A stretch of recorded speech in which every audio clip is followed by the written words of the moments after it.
It's funny that in the modern world we're doing something which is quite different to what traditional yoga used to offer. Traditional yoga was always taught on a one-to-one basis, but in the modern world, for many reasons, we tend to teach large groups, and I do teach groups of sometimes up to 1,000 people at once.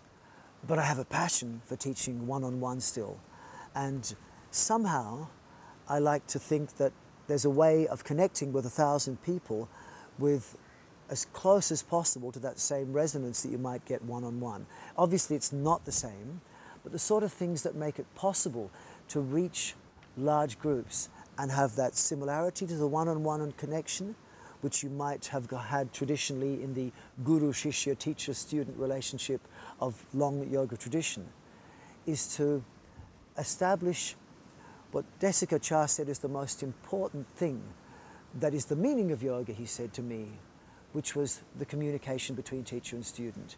And that communication between teacher and student, when you really understand yoga, that's what you're fostering within yourself. You are your own teacher, you are your own guru, if you like, at one level.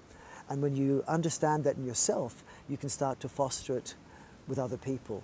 And for me, one of the most important things to get a message across to my own body, and then later to be able to give a message to other people's body, is trust. And to establish a sense of rapport and trust with myself, I have to feel safe. I have to feel that I'm not under threat.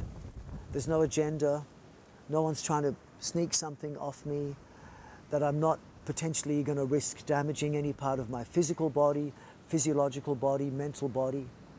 And basically I'm practicing always my own practice in a way where I'm feeling the opposite of what's given in the flight or fight response. If your body enters this sympathetic nervous system over-dominant state of the flight or fight response, as it's commonly called, the dominant emotions are fear, anger, aggression, lack of safety. My observation of most people's exercise in the modern world, and actually of many of the yogas being taught in the modern world, is that that's what people are entering. They're often entering a state of flight or fight. And in a state of flight or fight, your body, it doesn't trust the information it's being given. So if I want my students to receive my information, I try and put them into a state which is the opposite of a state of flight or fight. I put them into a parasympathetic nervous system enhanced state where they feel the opposite of flight or fight. They feel love, peace, sense of safety, a sense of warmth.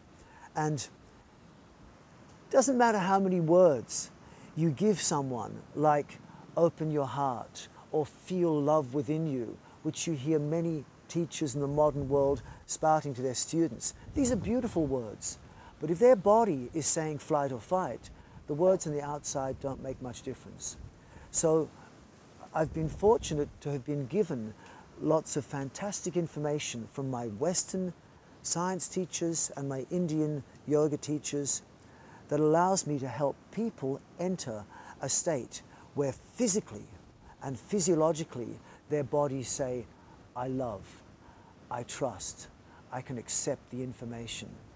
And this is the main essence of the Yoga Synergy practice.